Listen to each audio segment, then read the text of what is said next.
ونستعينه ونستغفره ونعوذ بالله من شرور أنفسنا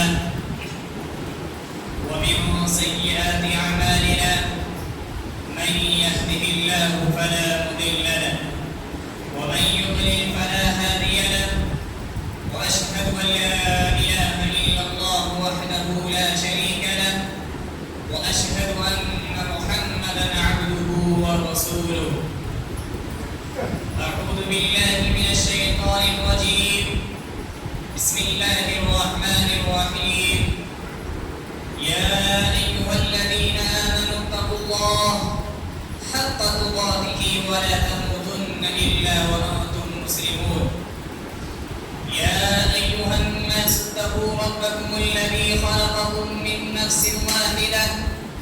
وخلق منها زوجها وبث منهما رجالا كثيرا ونساء واتقوا الله الذي تساءلون به والأرحام إن الله كان عليكم رقيبا. يا أيها الذين آمنوا اتقوا الله وقولوا قولا سديدا يصلح لكم أعمالكم ويغفر لكم ذنوبكم ومن يطع الله ورسوله فقد فاز فوزا عظيما. بسم الله الرحمن الرحيم. قاف والقرآن المجيد بل عجبوا أن جاءهم منذر منهم فقال الكافرون هذا شيء عجيب أإذا متنا وكنا ترابا ذلك رجع بعيد قد علمنا ما تنقص الأرض منهم وعندنا كتاب حفيظ بل كذبوا بالحق لما جاءهم فهم في أمر مريج أفلم ينظروا إلى السماء فوقهم كيف بنيناها وزيناها وما لها من فروج والأرض مددناها وألقينا فيها رواسي وأنبتنا فيها من كل زوج بهيج تبصرة وذكرى لكل عبد منيب ونزلنا من السماء ماء مباركا فأنبتنا به جنات وحب الحصيد والنخل باسقات لها طلع نضيد رزقا للعباد وأحيينا به بلدة ميتا كذلك الخروج كذبت قبلهم قوم نوح وأصحاب الرس وثمود وعاد وفرعون وإخوان لوط وأصحاب الأيكة وقوم تبع كل كذب الرسل فحق وعيد أفعلينا بالخلق الأول بل هم في لبس من خلق جديد. أما بعد فإن خير الحديث كتاب الله وخير الهدي هدي محمد صلى الله عليه وسلم وشر الأمور محدثاتها وكل محدثة بدعة وكل بدعة ضلالة وكل ضلالة في النار. فقد قال الله تبارك وتعالى في القرآن المجيد محمد رسول الله والذين معه أشداء على الكفار رحماء بينهم تراهم ركعا سجدا يبتغون فضلا من الله ورضوانا سيماهم في وجوههم من أثر السجود ذلك مثلهم في التوراة ومثلهم في الإنجيل كزرع أخرج شطأه فآزره فاستغلظ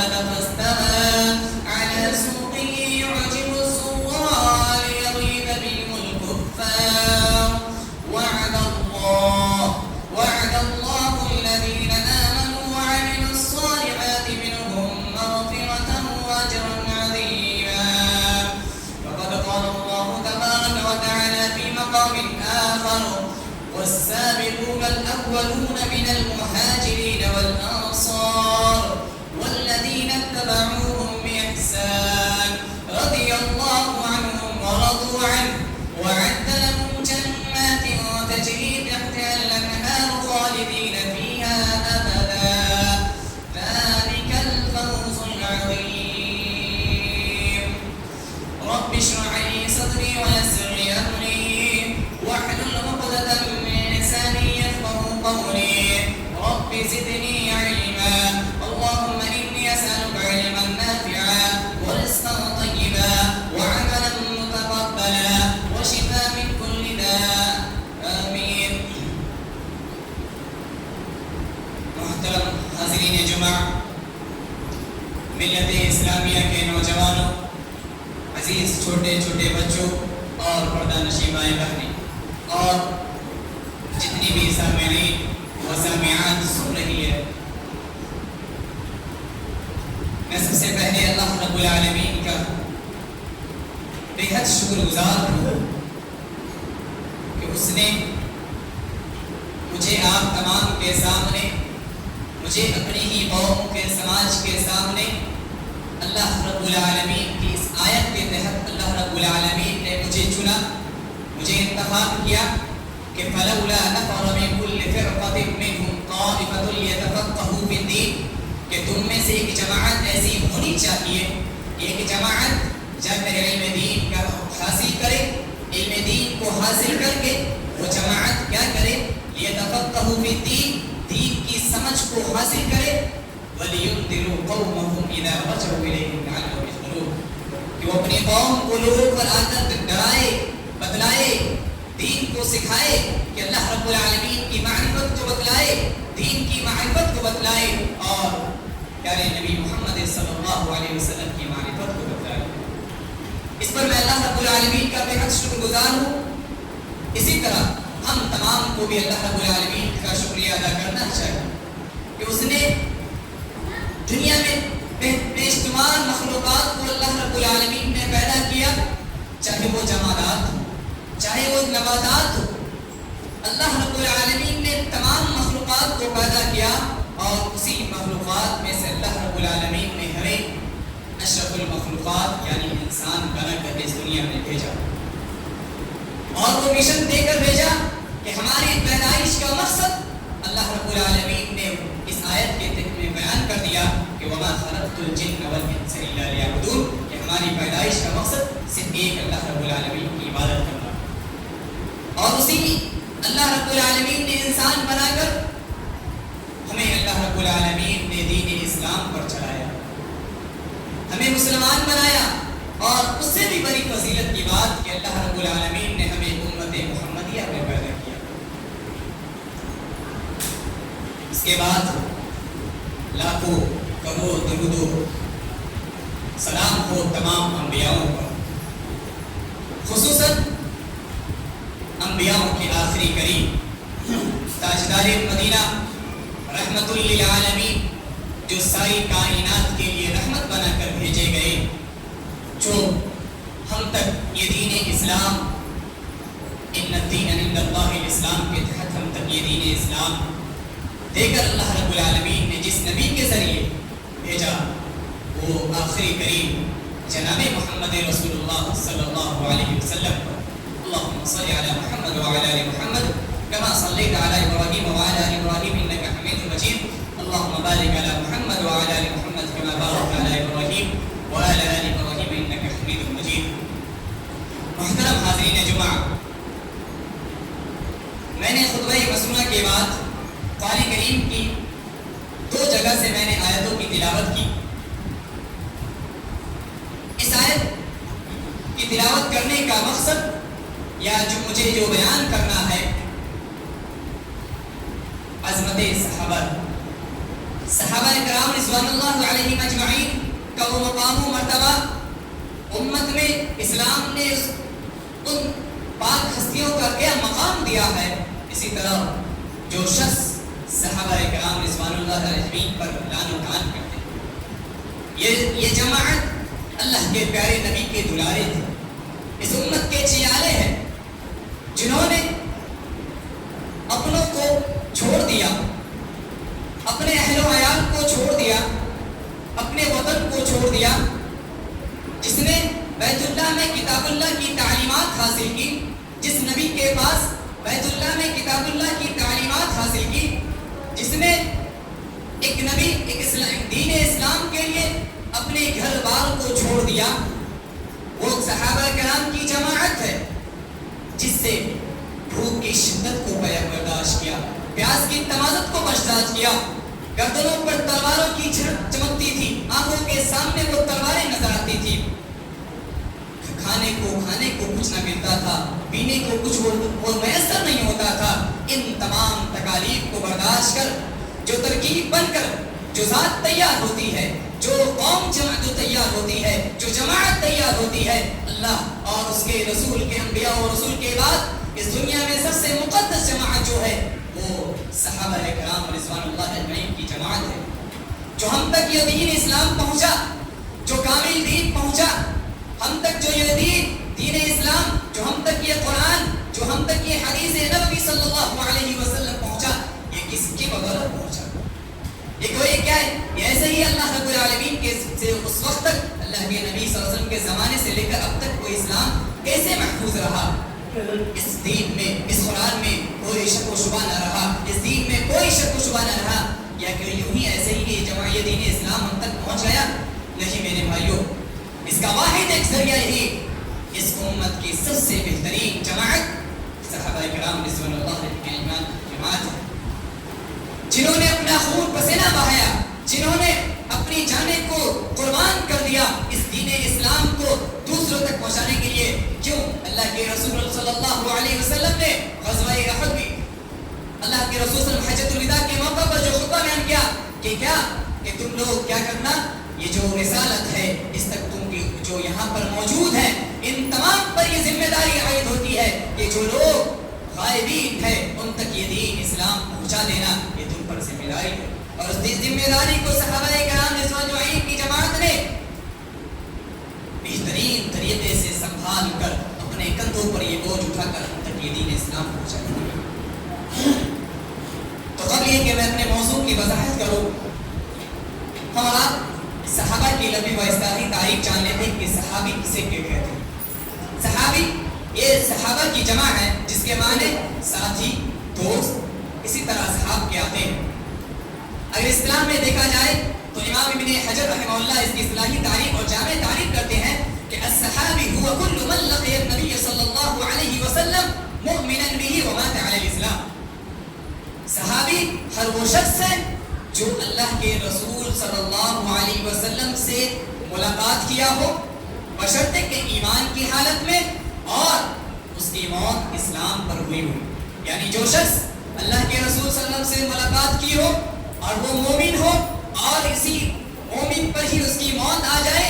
وہ صحابی ہے۔ اگر وہ ایمان لانے کے بعد اگر وہ مرتد ہو گیا اور اس کی موت مرتد یعنی کافر پر ہوئی تو وہ صحابی نہیں۔ یہ سب سے جامع تعریف۔ اب صحابی ہمارا آپ جانتے ہیں کہ صحابہ کو اہل علم نے دو گروہ میں بانٹا۔ ایک پہلا گروہ وہ کہ جو لوگ مکہ سے ہجرت کر کے مدینہ کی طرف آئے تو اس کو اہل علم نے مہاجرین، اور اللہ رب العالمین نے خود قرآن کریم میں اس کو مہاجر کا لفظ استعمال کرتا۔ اور دوسرا وہ گروہ جو مدینہ میں پہلے سے اسلام قبول کیے اور مدینے میں رہ کر یہ مہاجرین لوگوں کی مدد کی، چاہے وہ جانی ہو مالی ہو، یعنی جس اعتبار سے ہو ان کو انصار کے نام سے موسوم کیا جاتا ہے۔ تو اللہ رب العالمین نے اس جماعت کی فضیلت کے بارے میں بے شمار آیتیں بیان کی ہے اور احادیث نبویہ میں اس جماعت کی بے شمار فضیلتیں موجود ہیں۔ اس جماعت کی سب سے پہلی جو عظمت اور فضیلت کہہ سکتے ہیں کہ اللہ رب العالمین نے قرآن کریم میں کہا رضی اللہ عنہم ورضوا عنہ۔ اللہ رب العالمین نے 4 مقامات پر صحابہ کرام کی جماعت کو رضی اللہ عنہم ورضوا عنہ کہہ دیا اور یہ سرٹیفکیٹ دے دیا، یعنی جنت میں ہی اللہ تبارک و تعالیٰ نے سرٹیفکیٹ دے دیا رضی اللہ عنہم ورضوا عنہ کہ اللہ ان سے راضی ہو گیا۔ اس آیت میں مفسرین کہتے ہیں کہ اللہ رب العالمین نے اس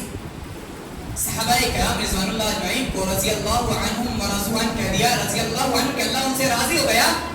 کہ صحابہ کرام ابھی اس دنیا میں باقی ہے، صحابہ کرام اس دنیا میں ابھی زندہ ہے، صحابہ کرام اس دنیا اپنی منزل تک نہیں پہنچ پائے، پھر بھی اللہ رب العالمین کہہ رہا ہے کہ اللہ ان سے راضی ہو گیا۔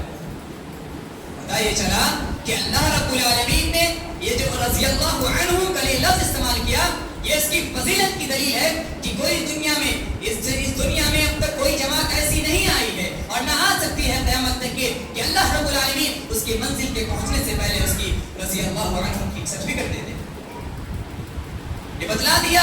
کہ آپ بے شمار قرآن حدیث میں دیکھیں گے کہ اللہ رب العالمین نے صحابہ کرام کے تئیں جب بھی فضیلت کا اعتبار کیا تو درمیان میں ابھی وہ کام کو انجام دیے بھی نہیں، اللہ رب العالمین نے اس کے عمل کی قبولیت کی گواہی دے دی۔ یہ اللہ رب العالمین نے سب سے بڑی صحابہ کرام کی فضیلت ہے کہ اللہ رب العالمین نے ہم دنیا میں دیکھتے ہیں کہ ہمارا آپ میں سے جو لوگ پیدا ہوتے ہیں یا جو مر جاتے ہیں تو ان کی زندگی کے احوال کو، ان کے سوانح حیات کو، ان کے مقام و مرتبہ کو جانتے ہیں، ان کے تمام طرح کے جتنے کارنامے ہیں تب اس کو جانتے ہیں، لیکن اللہ رب العالمین نے ان کی گواہی اس کی رہتی دنیا تک میں ہی گواہی دے دی۔ اس کے بعد آگے اللہ تبارک و تعالیٰ فرمایا کہ وہ لوگ اللہ سے راضی ہو گئے، تو اہل علم مفسرین کہتے ہیں کہ اللہ کو یہ کیا کہنے کی ضرورت پڑی کہ رضی اللہ عنہم کہنے سے یہ بات مکمل ہو گئی تھی کہ اللہ رب العالمین سے راضی ہو گیا، ورضوا عنہ کہنے کی کیا ضرورت ہے؟ مفسرین کہتے ہیں کہ وہ اس لیے کہ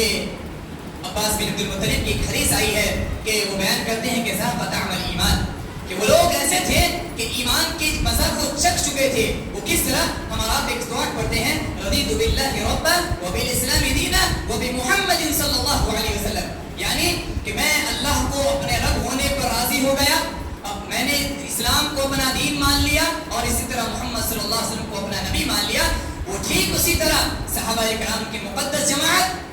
اللہ کے رسول صلی اللہ علیہ وسلم اللہ پر اور دین اسلام پر ایمان لائے ہو چکے تھے، وہ راضی ہوئے تھے، رضی اللہ رضی باللہ وبالاسلام دینا وبمحمد صلی اللہ علیہ وسلم۔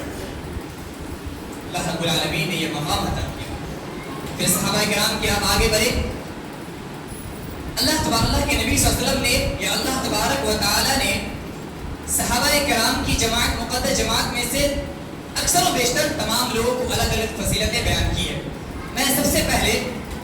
صحابہ کرام کے عموماً جو فضائل اگر بیان کی گئے اس کو بیان کروں گا، انشاءاللہ اگر وقت ملا تو اختصاراً کسی ایک شخصیت پر بیان کرتے چلا جاؤں گا۔ آپ دیکھیں میں نے خطبہ اس مسنہ کے بعد ایک آیت قرآن کریم کی تلاوت کی کہ محمد رسول اللہ، محمد اللہ کے رسول، والذین معه اشداء علی الکفار، اور جو ان کے ساتھ ہے یعنی آپ صلی اللہ علیہ وسلم کے جو ساتھ صحابی ہیں وہ کیا ہے؟ اشداء علی الکفار، کفار پر سخت ہے، یعنی کفار کے لیے وہ سخت ہے۔ رحماء بینہم تراہم،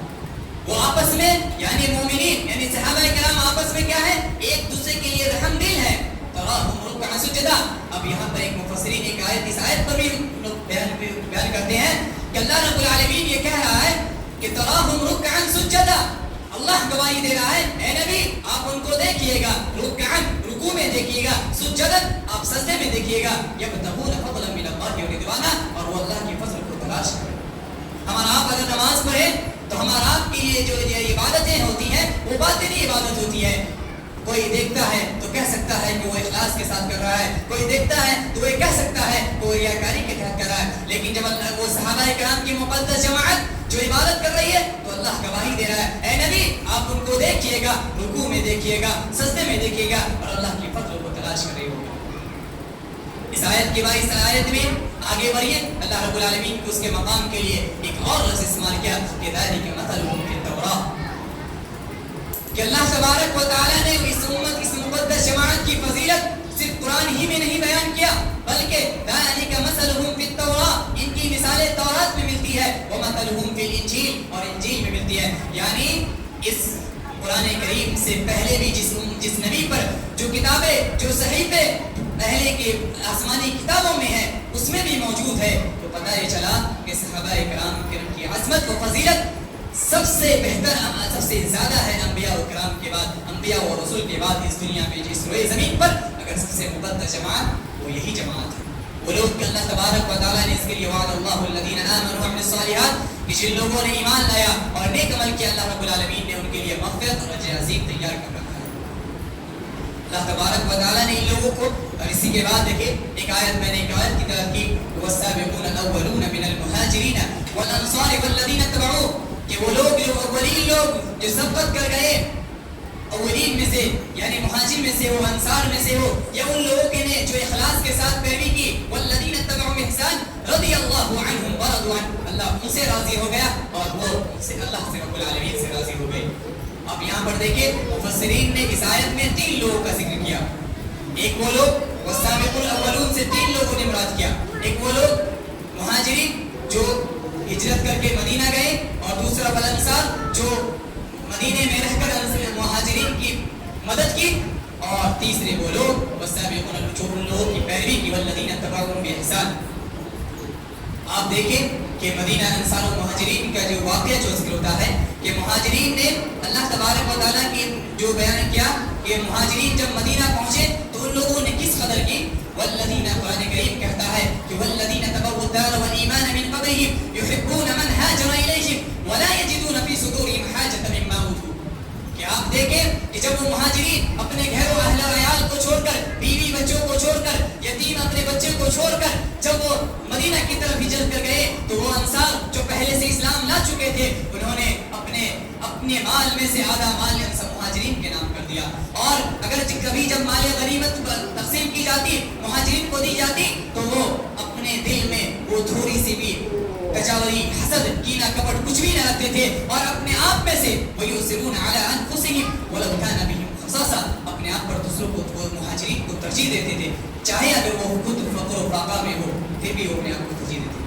اس لیے اللہ کے نبی صلی اللہ علیہ وسلم کی ایک حدیث ہے کہ لا يحبهم الا مؤمن ولا الانصار لا يحبهم الا مؤمن ولا يبغضهم الا منافق، کہ انصار سے محبت صرف مومن ہی کر سکتا ہے، اور منافق سے محبت جو لوگ اگر ان سے بغض رکھیں گے وہ منافق ہوں گے، اور ومن احبهم احبه اللہ، جو لوگ ان سے محبت کریں گے اللہ ان سے محبت کرے گا، ومن ابغضهم ابغضه اللہ، اور جو شخص صحابہ کرام سے بغض رکھے گا اللہ ان سے بغض رکھے گا۔ اس حدیث میں ذرا غور کریں، محدثین اس حدیث کی تشریح کرتے ہیں کہ پتہ یہ چلا کہ جو شخص اگر صحابہ کرام سے محبت رکھے گا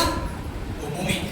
جو شخص اگر صحابہ کرام سے بغض رکھے گا وہ منافق ہے، یعنی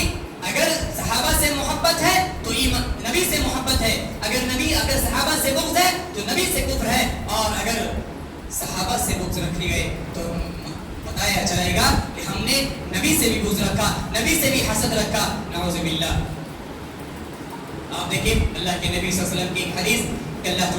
نبی صلی اللہ علیہ وسلم نے کہا لا تسبوا اصحابی فوالذی نفسی بیدہ، لوگ کہتے ہیں کہ صحابہ کرام،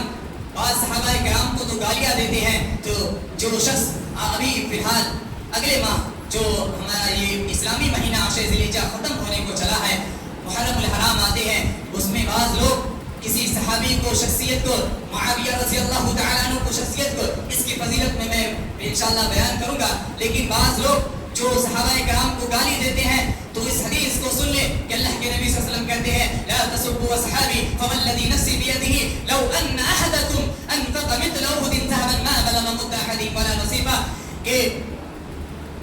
قسم اس ذات کی جس کے ہاتھ میں میری جان ہے کہ تم اللہ میرے صحابہ کو تم گالی نہ دو، قسم ہے اس ذات کی جس کے ہاتھ میں میری جان ہے، اگر تم لوگ احد پہاڑ کے باہر برابر بھی سونا خرچ کرو گے تو میرے صحابہ کے ایک مد خرچ کرنے کے برابر بھی تم نہیں کرتے۔ وہ احد پہاڑ جو آج کی مسافت جس کی بیان کی جاتی ہے 12 کلومیٹر ہے، یعنی آج کے زمانہ وہ شخص، آج ہم میں سے کوئی شخص اگر احد پہاڑ کے برابر بھی سونا خرچ کرے تو اللہ کے رسول صلی اللہ علیہ وسلم کے صحابی کے ایک مد اگر دانا وہ اگر خرچ کرے اللہ کی راہ میں اس کے برابر بھی نہیں، حتیٰ کہ آدھا مد کے برابر بھی خرچ نہیں کر سکتا، آدھا مد کہہ سکتے ہیں ایک مٹھی یا اس سے کم، اس سے زیادہ۔ صحابہ کرام کی یہ مقام و مرتبہ ہے، اور بعض ہم میں سے ایسے بھائی ایسے بھی ہیں جو معاویہ رضی اللہ تعالیٰ عنہ کو گالی دیتے ہیں، بعض ایسی جماعت ہے، ایسی وہ گروہ ہے جو ابو بکر، عمر، عثمان کو یہ گالیاں دیتی ہے، تو آپ بتائیں کہ وہ کیسا وہ شخص ہے کہ ابو بکر عثمان کو گالی دے رہا، عمر کو گالی دے رہا۔ جبکہ اللہ تبارک اللہ کے نبی صلی اللہ علیہ وسلم نے جب مرنے کے وقت قریب ہو چکے ہیں، تمام صحابہ کرام، حمزہ رضی اللہ عنہ، عثمان ہے، عمر ہے، ابو بکر ہے، اور اسی طرح حسن حسین، علی رضی اللہ عنہ، تمام مصلیان کرام مسجد میں موجود ہے، اور آپ صلی اللہ علیہ وسلم اپنے مرنے کے آخری دم کے وقت ہے، آخری وقت میں ہے، نماز کے لیے تمام مصلیان انتظار کر رہے ہیں، پھر بھی آپ صلی اللہ علیہ وسلم کس کو بھیج رہے ہیں؟ اپنا امام کس کو بنا کر بھیج رہے ہیں؟ اپنی زندہ میں، اپنے مرد زندہ میں، یعنی زندگی کے حالات میں کس شخص کو بھیج رہے ہیں؟ کہہ رہے ہیں مرو ابو بکر فلیصلی بالناس، کہ جاؤ ابو بکر تمہاری امامت کرے گا، ابو بکر تمہاری امامت کر کے نماز پڑھائے گا۔ اللہ رب العالمین نے، اللہ کے نبی صلی اللہ علیہ وسلم نے اپنے بعد جو خلیفہ بنایا وہ ابو بکر کو وہ مقام دیا، وہ اس کے بعد عمر کو دیا، خلیفہ دیا، اس کے بعد عثمان کو دیا۔ آپ دیکھیں اس مقام کو ہے معاویہ رضی اللہ عنہ محرم کے مہینہ آتے ہوئے یا حسین کے نعرہ لگاتے ہوئے، حسین کہنے کے نعرہ لگاتے ہوئے کہتے ہیں، اللہ کے نبی صلی اللہ علیہ وسلم حسین کے معاویہ کو ذکر کیے کہ عبداللہ بن مبارک رحمہ اللہ سے پوچھا گیا کہ معاویہ رضی اللہ تعالیٰ عنہ کا مقام زیادہ ہے یا عمر بن عبد العزیز رحمہ اللہ علیہ؟ اس جماعت کے لوگوں سن لو جو معاویہ رضی اللہ تعالیٰ عنہ کو گالی دیتے ہیں حسن حسین کی شہادت میں، سنو عبداللہ بن مبارک کا وہ قول سنو جس کی وفات 181 یا 86 ہجری میں ہے۔ پوچھا کہ آپ بتائیں کہ حضرت معاویہ رضی اللہ عنہ کا مقام مرتبہ زیادہ ہے، وہ جلیل القدر صحابی ہے معاویہ رضی اللہ عنہ، یا عمر بن عبدالعزیز جو تابعی ہے جنہوں نے صرف 2 سال خلافت کی اور اپنے 2 سال کی خلافت میں پوری دنیا میں پرچم پھیلایا، انہوں نے غیر معمولی کارنامے انجام دیے، طرح کے ان کی خلافت ایک مثالی تاریخ اسلام نے، مورخین نے کہا ہے کہ ان کی خلافت تاریخ اسلام اس پر گواہی دیتی ہے کہ ان کی خلافت ایک عجیبانہ خلافت تھی، ایک کارنامہ انمول غیر معمولی کارنامہ انجام دیا تھا عمر بن عبدالعزیز۔ تو پوچھا اے عبداللہ بن مبارک رحمہ اللہ، آپ بتائیں کہ کون ان میں سب سے زیادہ مقام مرتبہ ہے؟ تو عبداللہ بن مبارک کہتے ہیں یہ حضرت معاویہ رضی اللہ عنہ سنو، یہ آپ صلی اللہ علیہ وسلم کے جلیل القدر صحابی ہے، ان کے مقام و مرتبہ عمر بن عبدالعزیز کی تو دور کی بات ہے، امیر معاویہ کے گھوڑے کی جو خر ہوتی ہے اس سے جو دھول نکلتی ہے، وہ جب چلتے ہیں اس سے جو دھول نکلتی ہے اس کے برابر بھی عمر بن عبدالعزیز رحمہ اللہ نہیں ہے۔ اللہ، تو آج ہم کس قدر تک چلے گئے ہیں کہ جلیل القدر صحابی رضی اللہ تعالیٰ عنہ کو گالیاں دے رہے ہیں، جس کو اللہ تبارک و تعالیٰ نے جنت کا سرٹیفکیٹ دنیا ہی میں دے دیا، جن کو اللہ کے نبی صلی اللہ علیہ وسلم نے عشرہ مبشرہ میں شامل کر دیا، ابو بکر کو، عمر کو، کہ ابو بکر جنت میں ہے، عمر جنت میں ہے، عثمان جنت میں ہے، علی جنت میں ہے، طلحہ جنت میں ہے، عوف جنت میں ہے، سعید بن زبیر جنت میں ہے، ابو عبیدہ بن جراح جنت میں، یہ عشرہ مبشرہ تمام کے تمام جنت میں ہے۔ پھر ان میں سے صرف اہل بیت سے محبت کرنا یہ ایمان کی علامت نہیں ہے، بلکہ ایک قول یاد رکھیے کہ وحبهم دین و ایمان، ان سے محبت کرنا دین ہے، ان سے محبت کرنا ایمان ہے۔ اگر ان سے محبت نہ ہوئی تو دین ہمارے اندر موجود نہیں، اگر ان سے محبت نہ ہوئی تو ہمارے اندر ایمان نہیں، اگر ان سے محبت نہ ہوئی تو ہمارے اندر، اور میں اس منبر پر یہ رب کعبہ کی قسم کہہ کر کھاتا ہوں اور یہ کہتا ہوں، معافی طلب کر کے یہ کہتا ہوں کہ اگر ابو بکر جھوٹے ہیں تو اسلام جھوٹا ہے، اگر عمر جھوٹا ہے تو اسلام جھوٹا ہے، اگر عثمان جھوٹا ہے، اگر ابو بکر کافر ہے تو اسلام بھی جھوٹا ہوگا، اگر علی جھوٹا ہے تو اسلام بھی جھوٹا ہوگا، اگر صحابہ کرام مقدس جماعت اگر جھوٹے ہیں تو نعوذ باللہ یہ اسلام بھی جھوٹا ہوگا، یہ قرآن جھوٹا ہوگا، کیونکہ کسی ابو ذر الغفاری نے کہا کہ القدح فیہم قدح فی القرآن والسنہ، کہ اگر تم نے اس جماعت پر اگر نکتہ چینی کی، اگر اس جماعت پر تم نے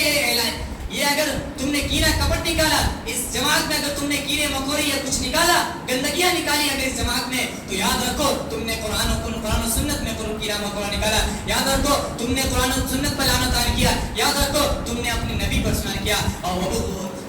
وحبهم دین و ایمان وبغضهم کفر و نفاق، یعنی اگر ان سے بغض رکھا جائے گا تو ان سے بغض رکھنا یہ نفاق ہے، ان سے بغض رکھنا یہ فاسق ہے، ان سے بغض رکھنا یہ کفرانہ عمل ہے۔ پتہ یہ چلا صحابہ کرام کی تمام صحابہ کرام جنتی ہے۔ مفسرین کرام 2 آیتوں کو سامنے رکھ کے کہتے ہیں کہ تمام صحابہ کرام جنتی ہے۔ سورہ نساء کی ایک آیت، جب صحابہ کرام جنگ میں شریک ہوئے،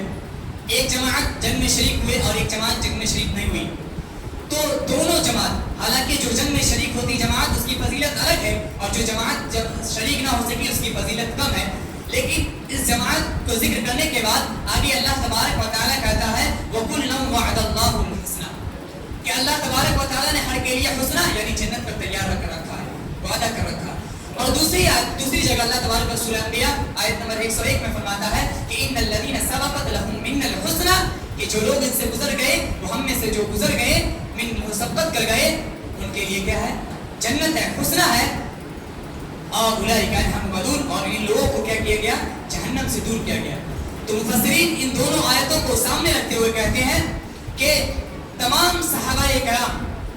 چاہے وہ ابو بکر ہو، چاہے وہ کبار صحابہ میں شامل ہو، وہ عشرہ مبشرہ میں ہو، وہ اہل بدر میں سے ہو، وہ اہل احد میں سے ہو، چاہے وہ غزوہ خندق میں سے ہو جس کو عثمان اہل بیت نے عثمان کا جو افواہ پھیلایا تھا اس میں سے ہو، یعنی بیت رضوان میں سے ہو، وہ یا کبار صحابہ میں یا کسی جنگ میں شریک نہ ہوئے وہ صحابہ، تمام صحابہ کرام رضوان اللہ اجمعین جنتی ہیں۔ یہ ہمارا ایمان اور ہمارے ایمان ہونی چاہیے اس پر، کیونکہ اگر ہمارا عقیدہ ان کے خلاف گیا تو سمجھ لیجیے ہمارا ایمان بھی چلا جائے گا، ہماری جو عقیدہ ہے وہ بھی عقیدہ خراب ہو جائے گی، وہ بگڑ جائے گی۔ اگر ہمارا ایمان چلا گیا تو ہمارا دنیا آخرت دونوں میں تباہ و برباد ہو جائیں گے۔ اخیر میں ایک اللہ رب العالمین کی ایک آخری آیت کو بیان کر کے اپنی بات کو ختم کروں گا کہ اللہ تبارک و تعالیٰ کو اس آیت کو ضرور یاد رکھیے گا۔ اس کے بعد ایک شعر کو ضرور پڑھوں گا کہ فَإِنْ آمَنُوا بِمِثْلِ مَا آمَنْتُمْ بِهِ فَقَدْ، اس آیت کے ضرور سے عمل کریے گا کہ اللہ تبارک و تعالیٰ نے کہا فَإِنْ آمَنُوا بِمِثْلِ مَا آمَنْتُمْ بِهِ،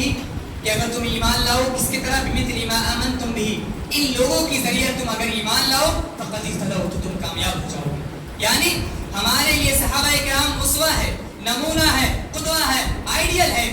اگر صحابہ کرام پر ہمارا ایمان نہیں تو ہمارا قرآن پر ایمان نہیں، اگر ہمارا صحابہ کرام پر ایمان نہیں تو ہماری احادیث نبیہ جتنی بھی تمام احادیث نبیہ ہے ہمارا اس پر بھی ایمان نہیں ہوگا، کیونکہ اگر صحابہ کرام کی مقدس جماعت ہے تو ایمان ہے، صحابہ کرام کی جماعت ہے تو قرآن ہے، صحابہ کرام کی جماعت ہے تو سنت نبوی صلی اللہ علیہ وسلم ہے۔ تو اس آیت کے تحت آپ کو صحابہ کرام کے تمام صحابہ کے پر ایمان رکھنا ہوگا اور ایک کامل یقین رکھنا ہوگا کہ اس امت کے وہ جڑ تھے، اس امت کے وہ کری تھے، اس امت کے وہ سپہ سالار تھے، اس دین کو پہنچانے والے ایک واحد ذریعہ تھے، وہ مقدس جماعت تھی۔ اخیر میں ایک شعر بیان کروں گا کہ تشبہو، کہ تم کیا کرو اس کی طرح اگر تم پیروی کرو، فَإِن لَمْ تَكُونُوا مِثْلَهُ، یعنی تم اگر اس کامیاب نہیں ہو سکتے ہو تو کم از کم اگر تم اس کی طرح نہیں بن سکتے ہو، وَإِن لَمْ تَكُونُوا مِثْلَهُ، اگر تم ان کی طرح نہیں بن سکتے ہو تو کم از کم وَإِن لَمْ تَشَوْا بِالْكَرَامِ فَلَا، کم از کم اس کی اتباع کر کے تم کامیاب ضرور ہو جاؤ گے، تم فلاح و کامیابی کے وہ منزل کو ضرور پاؤ گے۔ اگر تم ان کی طرح نہ بن سکتے ہو، صحابہ کرام کی طرح نہ بن سکتے ہو، لیکن تم ان کی طرح کامیاب و کامیاب ہو سکتے ہو اگر تم ان کی پیروی کرو گے۔ اور اس آیت کے تحت فَإِنْ آمَنُوا بِمِثْلِ مَا آمَنْتُمْ بِهِ فَقَدْ اهْتَدَوْا، اس آیت کے تحت ہمارا آپ کو اپنی پوری زندگی کے تو پر ڈالنا ہوگا اور عمل پیرا ہونا ہوگا، کیونکہ یہ صحابہ کرام اس دین کا ستون ہے، صحابہ کرام کی مقدس کی جماعت وہ کسی گھر کے لیے پلر ہے۔ اسی طرح جس کھانے میں کھانے کا نمک ہونا ضروری ہوتا ہے، ٹھیک اسی طرح اس دین میں صحابہ کرام کا ہونا ضروری ہے۔ اگر کھانے میں نمک نہ ہو تو وہ بے لذیذ ہے، بے مزے مزیدار ہے۔ اسی طرح صحابہ اگر ہم دین اسلام کو صحابہ کرام کے ہٹا کر دین مانتے ہیں تو وہ دین نہیں، وہ ایمان نہیں، وہ قرآن نہیں، وہ سنت نہیں، وہ تمام کو دین ہو ہی نہیں سکتا۔ اخیر میں ہم اللہ رب العالمین سے دعا کرتے ہیں کہ رب العالمین ہمارے اسلاف کرام جس طرح صحابہ کرام رضوان اللہ سے محبت کرتے تھے، ہمارے سلف بھی کہا کرتے تھے کہ تم اپنی اولادوں کو، یہ مجھے ایک بات قول یاد آ گیا کہ تم اپنی اولادوں کو اسی طرح صحابہ کرام کی محبت سکھاؤ جس طرح تم قرآن سکھاتے ہو۔ پتہ یہ چلا کہ صحابہ کرام کی محبت اپنی اولاد کو سکھلانا ضروری ہے، جس طرح قرآن ہم اپنی بچوں اولادوں کو مسجد، مکاتب، مدارس، اسی طرح جامعات یا جہاں بھی کہیں بھیجتے ہیں ہم اپنی اولاد کو قرآن سکھانے کے لیے، دین سکھانے کے لیے، اسی طرح ہم اپنی اولادوں کو صحابہ کرام سے محبت کرانے کو بھی سکھائیں، اپنی اولادوں کو بتلائیں کہ ابو بکر کا کیا مقام ہے، صحابہ کرام کو بتائیں کہ عشرہ مبشرہ کیا ہے، صحابہ کرام کو بتائیں کہ خلفائے راشدین کیا ہے، ان کی تاریخ کیا ہے۔ تاریخ کے پنے پلٹ کر دیکھ لے، وہ تاریخ گواہ ہے کہ اس امت میں جو دین ہم تک پہنچا وہ دین صرف صحابہ کرام سے ہوئے. اخیر میں اللہ رب العالمین سے دعا کرتے ہیں کہ رب العالمین تو ہمیں سیدھے راستے پر چلانے کی توفیق عطا فرما اور ہمیں صحابہ کرام سے ایک کامل ایمان محبت کرنے کی توفیق عطا فرما. اے رب العالمین تو ہمیں صحابہ کرام کی طرح نقش قدم پر چلا, ان کے فہم کی طرح ہمیں قرآن و حدیث سمجھنے کی توفیق عطا فرما. انہوں نے جس طرح قرآن و حدیث کو سمجھا انہیں اسی طرح ہمیں بھی قرآن و حدیث سمجھنے کی توفیق عطا فرما اور اسی طرح عمل کرنے کی بھی توفیق عطا فرما. آمین. وآخر دعوانا الحمد للہ رب العالمین. وأقول قولي هذا.